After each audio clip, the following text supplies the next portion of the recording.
wanna eat lunch with the cool kids, don't you? Told you I used to be you, I know you. Never learned your crude politics in high school. Now you earn a few funny looks in my school. I can show you how to hypnotize minds, fool. Like the chicks in the bunny books for fly dudes. Why you? Cause I see your potential. Plus the team up could be beneficial. That's what you get when you mess with me. Stand next to me, I teach you everything. I got the recipe. You got the recipe. You wanna be like me? I got the recipe. Yeah, that's what you get when you mess with me. What up, YouTube? Pink ladies, T-birds, just happen to be watchers of my shit, River Vixens and Bulldogs. My name is Jimmy Pynk, and I'm here to review Season 1, Episode 4 of Riverdale. And I have to tell y'all, this is the first episode that I was really not feeling that much. They can't all be winners. Okay? As always, the look goes as follows. So I'm giving you a little bit of Cheryl Blossom today. I got my bold red lip. And this is as close as the red hair as I'm going to get. And also, she wears a lot of form-fitting dresses. Lots of red. And, of course, I always am in Riverdale blue. So you got a nice little navy shoe with some blue going on. So anyway, let me get up in this gig real quick. First of all of the storylines to me this week was like, I either needed more or I needed less. So let's start with Grundy, a.k.a. Jennifer, whatever the fuck her name is. Well, we find out, which I was all excited because last week when they gave us that little tease at the end of the episode, I was like, bitch, I'm here for it. What's the tea? Let's get it. And they played this so just bleh. Okay. So Betty and Veronica find out that this is not really Miss Grundy. They find her ID that says she's Jennifer somebody and they find a gun. This is after Betty already went to go interview Miss Grundy when she found out her and Archie was fucking and did this fake interview where she was like, well, where else did you teach? Blah, blah, blah. Did you ever do this independent study before? And we found out one of the people that she was teaching was Jason Blossom. She fucked Jason Blossom. We seen at the end when she did the little thing where she was looking at the little boys. You like little boys, you nasty bitch. You child molester. That's why I don't believe the story. And I want to say this very importantly because I tweeted it.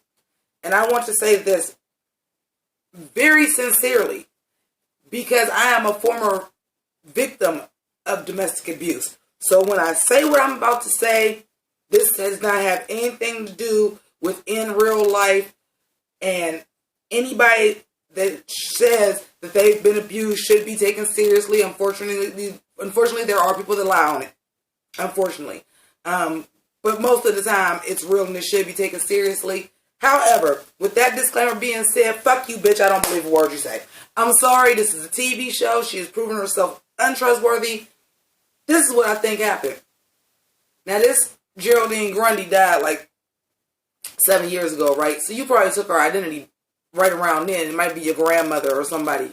Somebody you found out about her or you lived in that town or whatever. However, I believe you probably was teaching at another school and fucked somebody else's kid. And they wasn't taking it as well as Archie Andrews' ass. It was just like, well, you know, this is what's best for everybody. Bitch, you was fucking my 15-year-old son. You lucky I'll motherfucking snatch your motherfucking wig right now and drag you up the street. But that's because he the father and not the mother. Because I don't know where Archie's mama is. Molly Ringwald, because I know she coming and that's Archie's mom. Molly Ringwald would have snatched that bitch wig. You're not going to tell me no different. Like, you was doing what, bitch? You supposed to be my son's teacher? And you fucking my son and my son is 15? Okay. Anyway.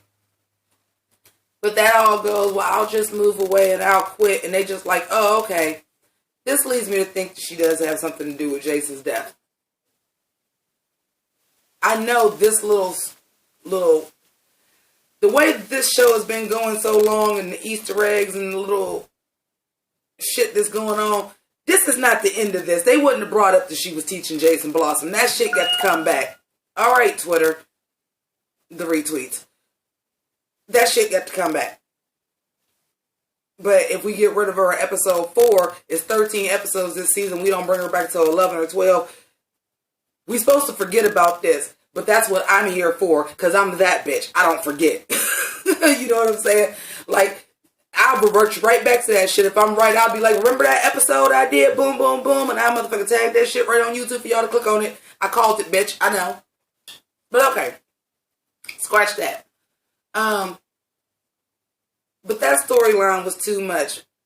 First of all, if you can go on Google and come to Archie and say, well, this is the only Geraldine Grundy that it is. This is her LinkedIn. She's only had all of this stuff for a year since she's been here, blah, blah, blah, etc.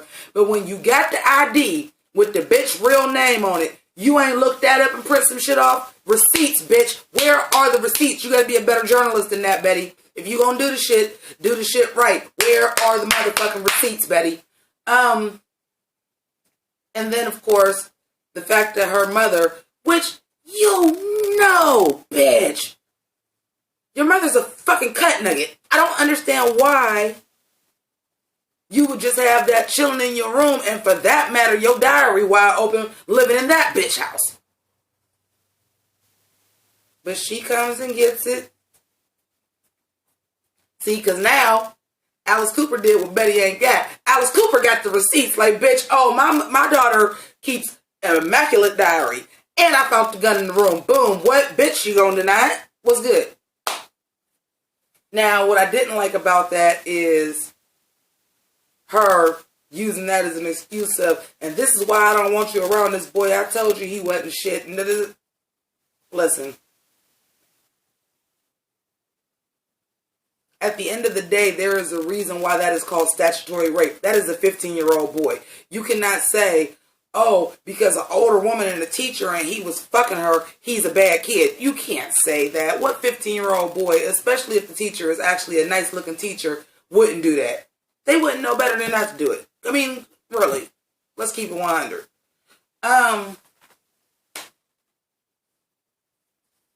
What I got out of that, and I could be wrong, but I'm getting a little bit of deja vu tease.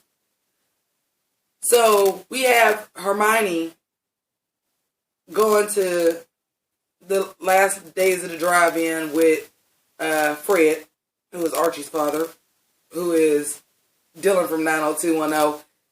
I'm bringing this up for a reason because I love how this show is just giving me all of the, oh, we know we're making the teen drama, but we know y'all motherfuckers that's in y'all mid to late 30s and early to mid 40s is watching this shit, and we gonna give you all the teas too because they be doing it all the fucking time. So,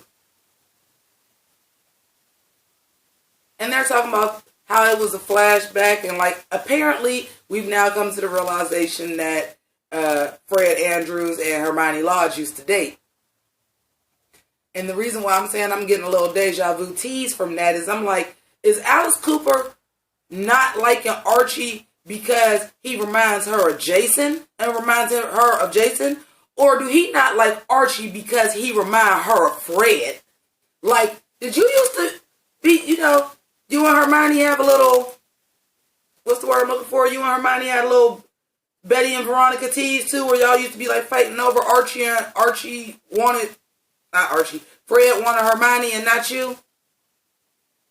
Because really, your husband's a motherfucking pussy and a pushover. Anyway, who's also from a bunch of 90s movies like Dead Man on Campus. And listen, here's the killer. So we have the Southside Serpents, who is a gang, who is meeting with Hermione, which Cheryl Blossom, who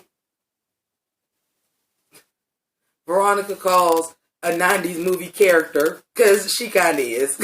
Let's face it, she kind of is. But like, then she wants to come to the drive-in and be with Veronica and Kevin. Like, I can't. Like, if you can't beat them, join them, I guess. I don't fucking know.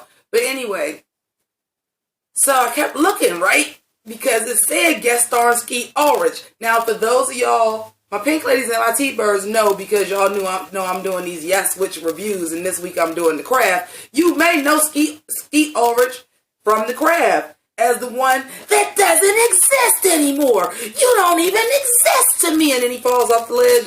And that dude, that's Skeet Ulrich, okay? I didn't even recognize him.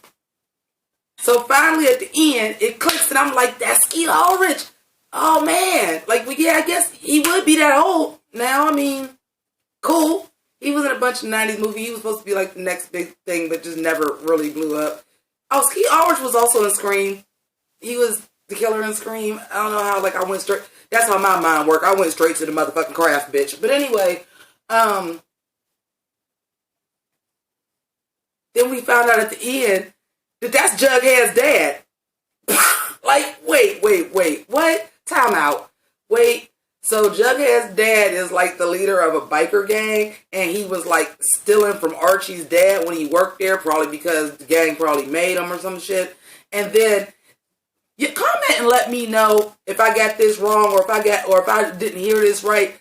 But is Jughead like homeless and he lived in the drive-in, and that's why he was like really hurt that he wasn't going, or do him and dad live in the drive-in? Do him and his dad not live together? Dude, I'm confused. So y'all let me know. Clear that up for me at the bottom, okay? What else? I did like that Kevin was getting him a little action from the gang boy. I was like, all right, Kevin, get some, boy. That was real cute. But then at the end, when we see somebody broke into the Keller's house and like tore down like all the stuff leading into the investigation, which again, they could do that, but it seemed like the boy didn't know that was the sheriff's son. So I don't think it was them. I think who just left town. I'm telling you, that shit is going to come back. They did not just throw that in there to say, oh, but she used to also do independent study with Jason Blossom. They did not just throw that in there and pass, and that shit is fucking coming back, and she got something to do with it. No Josie and the Pussycats this episode, so off rip, I'm like, really, bitch? Really? No Josie and the Pussycats? None at all? Okay. That's how y'all feel? Okay.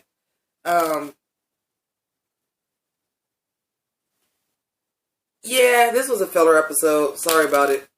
I hope that this is the type of show that, like, I'm thinking it's a filler episode, and then, like, all the shit from it is going to come back, so it's actually an important episode. But right now, yeah, I wasn't feeling this episode. Like, it wasn't giving me the life that this show usually has been giving me in the past 3 weeks. But yeah, I need to know. There's got to be more to it. Here's some shit that I want to know. Now, mind you, really in all honesty, to me, if you got a 13 order run, you ain't got time for no filler episodes. But sometimes you just need that, So, because unless it's going to come into play, unless Skeet Ulrich is going to be around for a few more motherfucking episodes, do we need to know Jughead's dad? You see what I'm saying? Like, there's a lot of shit that I'm just like, why is this here? Why is this here? Why is this here? Top moment of the night, because there is always some amazing dialogue, but the top one of the night is Veronica like, oh my god, so is Miss Grundy like Archie's booty tutor?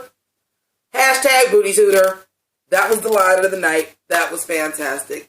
But yeah, we got Cheryl Blossom being bitchy, but not enough. We got Veronica being bitchy, but not enough. We got way too much of Betty's mom, because don't nobody like that bitch. I sincerely hope that as far as Grundy and Archie fucking, I sincerely hope that storyline is over and done with, because it's fucking gross. Some shit I need to see in the next 2 episodes, for real. Because this episode felt very, very flat for me. I need to know what the fuck happened to Paulie. We need to know a little bit more about what Jason Blossom was really doing. Okay, we already know like the smarmy shit about him, keeping the notes and this slut shaming bullshit they did last week. We need to know a little bit more about Jason's personality, like what he was really like. We need to know a lot more about the murder anyway. Ain't none of this shit had nothing to do with Jason's murder. That's the motherfucking problem. That is the central storyline right now. That is the central glue that is holding all the rest of the storylines together. Even last week, I even said that in my last week review.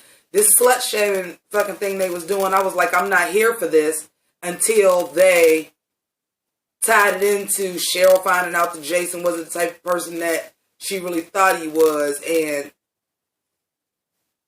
that was still a key component of the story. Only thing we found out about, that's why I said Miss Grundy got to come back, because the only thing we talked about this episode that had anything to do with Jason was the fact that Jason also had independent study with Archie. And the only other thing that we mentioned is Archie is not Jason and Polly is not Betty. And we hear that every fucking episode. So we need to get into the meat and potatoes of the Polly Jason thing, or else the show is going to fall apart. Because this episode, you have a lot of different storylines, but your main central component to keep all of the stories together, it's almost like, I was going to say an anthology, but it's not.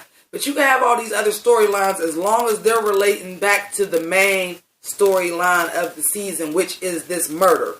Don't do an episode and they ain't got shit to do with the murder. It's got to have something to do with either Jason's character, Polly's character. Like, the shit has to come into it.